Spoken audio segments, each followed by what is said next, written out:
Can I use a CPN? Yeah, you can do it if you want to. You can.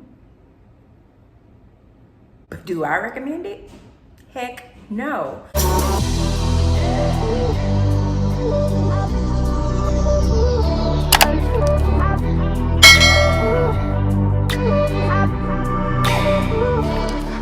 Welcome back, guys. So today's video is going to be a little different. I'm just going to be answering a few questions that I've been asked.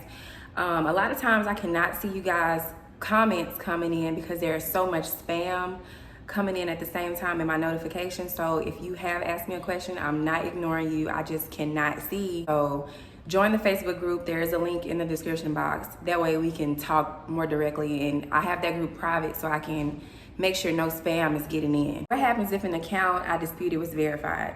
So the first thing that you would want to do is send a method of verification letter. Also request a copy of the original contract bearing your signature. File a complaint with the CFPB against the bureaus or the company or whoever it is, because accounts that are not verified cannot stay on your credit report. A lot of times, just because the credit bureaus say something is verified, it's not verified. A lot of times what they do is, if something in your personal information links to an account that's on your credit, they're gonna say that it was verified. That's why I can't stress the importance enough of updating your personal information when you no longer live at an address or something like that, or if a name is misspelled.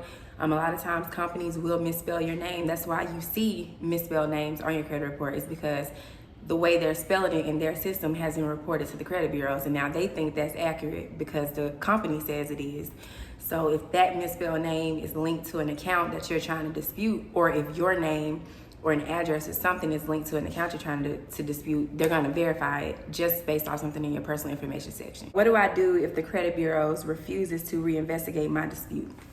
This is a stall tactic that a lot of times credit bureaus will do just to get you to stop trying to dispute an account. They'll sometimes send you letters saying you didn't send in enough information to verify your identity.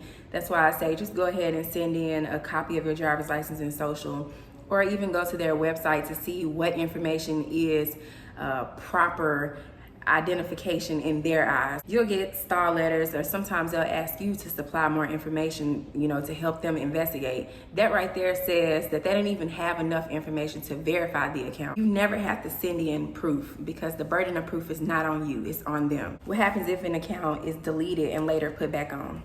So a couple of things could have happened in this situation for an account to come off your credit report and then reappear.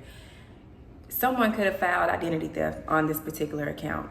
It could have been you. It could have been a credit repair company that you hired, could have filed identity theft on an account that was yours and was later verified by the company, and that's why it was placed back.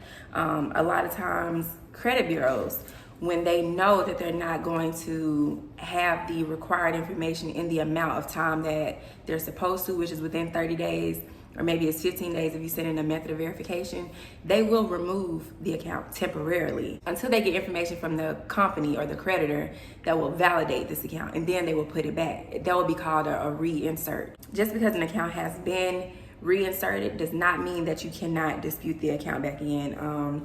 In section 611, it states that credit bureaus have to notify you within 5 days of reinserting an account back on your credit report. So don't think just because it's back on there again, or it fell off, it came off, that it's gonna be impossible.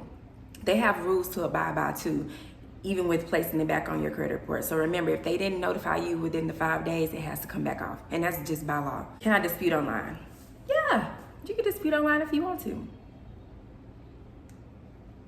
But did you hear me tell you to do that? No, I don't recommend disputing online. You give up way too many rights. You can do as you will, but just know every time you dispute an account online, it makes it harder to get it off when you follow the steps the right way. You make it easier for the bureaus, but you make it harder on yourself. Do I get in trouble for filing a false police report? Yes. Yeah, you will. You will. If your items are not fraud, don't file an identity theft. I made a video about how to file an FTC report if you have faced some type of identity theft. That right there just kind of replaces the need to go to a police station to get a police report. You just do it online and save it and print it and send it in to the bureaus. But don't do that if it's not identity theft. You can get in trouble. like criminal and civil charges. It's just not necessary. So don't do it. How can I monitor my credit? Easy. Annualcreditreport.com is allowing us to get all 3 of our credit reports for free until April 2021. I love Smart Credit because I love their layout. I love that it's side by side. I partner with Smart Credit, so if you want to sign up with Smart Credit, it's on you. It's down below in the description box. I love Experian. I use Experian personally. Can I use a CPN? Yeah, you can do it if you want to. You can. But do I recommend it? Heck no. Okay, let me tell you something about CPNs. Like, they market CPNs like, oh, you get a CPN, like that's a fresh start. You know, you can go get you a car, you can get you a house with this number. You know, it's legal. Yeah, it's legal. Legally registered to somebody else. Like, don't do that. And they, you know, they tell you, okay, use this as a way to protect your social security number and lowers the risk of identity theft. But if you use any number other than your social security number on any application, that is a federal crime. Is fixing your credit worth jail time? Like, you gonna do all that work, you know, getting all these different numbers when you could have been working on your credit yourself. Credit repair is not hard at all. I don't care what nobody tell you. If you know somebody who is using a CPN, they just haven't got caught yet. Okay, they're not doing enough to get caught. Should I pay collections? Yes. If you and the collection agency have reached an agreement where they will accept your payment, a settled payment, not payment in full. We're settling around here, okay? This is the only time in life that we're gonna settle, and that's on a collection debt, okay? They agreed to delete the account after they receive payment, and you got that in writing. Do not send no payment in until you get it in writing. As soon as you get a collection letter in the mail or a phone call, do not answer any more phone calls from them. Hang up the phone, or before you hang up, let them know, contact me by mail, and hang up. That's it. And don't say nothing else to them. Send them a debt validation letter from the date you either received the letter in the mail or the date that they called you. Mail them a debt validation letter and send it certified. A lot of times collection agencies don't even have enough information to collect.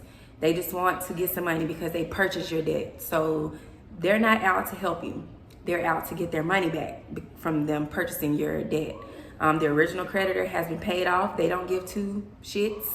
But the collection agency now wants their money from you, and that's why they're calling you. We do not talk to them over the phone. We only talk to them via mail. If they do not contact us by mail, that's your loss, okay? Do not set up any payment arrangements with them over the phone. Do everything by mail. Can I dispute closed accounts? Yes, you can, but only dispute closed accounts that are reporting derogatory, meaning closed accounts that have late payments. Other than that, leave the account alone. How many items can I dispute at once? You can dispute whatever is negative on your credit report or whatever is reporting inaccurately on your credit report. Can I remove an accurate negative account? Yes, regardless if it's accurate or not, it has to be properly verified. Sure, the balance is reporting accurately, but is everything else reporting accurately? If both the original creditor and the collection agency are both reporting the balance, that's grounds for deletion as well, because it has to say that the account was sold and transferred. If there's a collection agency on your credit report as well. So both of them cannot be collecting on a debt at the same time. And you can say that in your dispute letter. I paid a charge-off account in full. How do I get it removed? Goodwill letters. Anytime someone pays off an account without really doing a pay for delete, because that would be the only time that I would, say, okay, pay an account, even if it's your debt. I would only say pay an account if you got it in writing that they're going to delete the account after they receive your payment. But for some people, they'll pay an account and then be like, okay, is the account going to come off? But y'all didn't have that agreement. So send in a goodwill letter. You can find the CEO emails at ceoemail.com, or just type in the company CEO email and it'll pop up, and email your goodwill letters. Also, you could dispute inaccuracies on the account. So if you have a tri-merge credit report, just look and see if the accounts all reflect the same. Some companies will report accurately all across the board, and if that's the case, send in a goodwill letter. Remember, they're not obligated to delete the account just because you paid, because y'all didn't get anything in writing. But just don't pay any account you know, whether it's with the original creditor or the collection agency, until y'all got something, well, until you have something in writing saying that they will delete after payment. Can I dispute inquiries? Yes.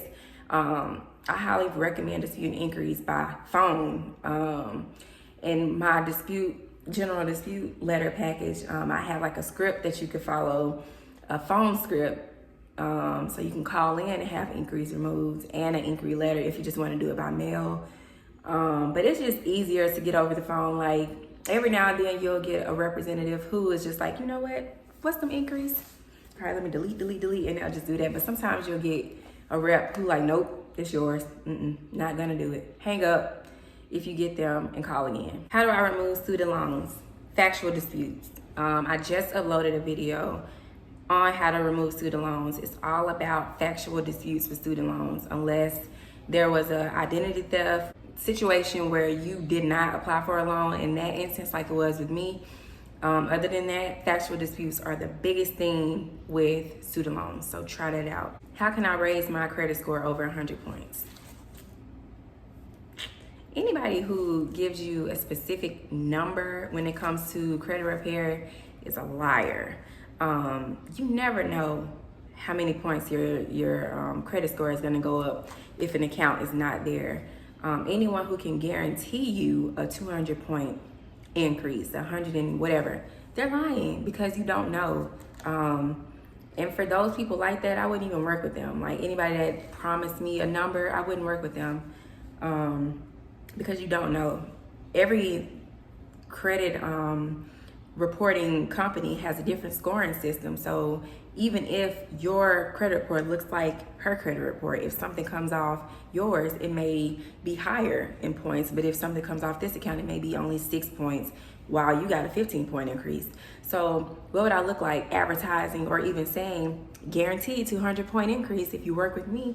Like, no, I couldn't do that. And besides that stress, that junk could get on my nerves. Like, no, there's no way to tell what you could do to get a certain number increase, or what you could do. There is no way. How can I remove evictions from my credit report? It's the same way with any collection. Send debt validation first. If they cannot give you an original contract with your signature, that account got to go. I treat all collections the same way. Debt validation. Even if you know it's yours. I don't know, I cannot remember. I don't remember living there. And you know you left some dishes over there. Like, debt validation. How can I remove medical collections? There are certain things that can and cannot, like with medical collections, it's tricky. Companies have to be very careful not to violate HIPAA laws. You know, so with medical collections, send debt validation letters the same way. Of course, it has to have like some medical terminology, just something that kind of references HIPAA law. All right, so that wraps up the questions for today. If you have any questions that I did not answer, feel free to join the Facebook group or leave a comment below. All right, peace out.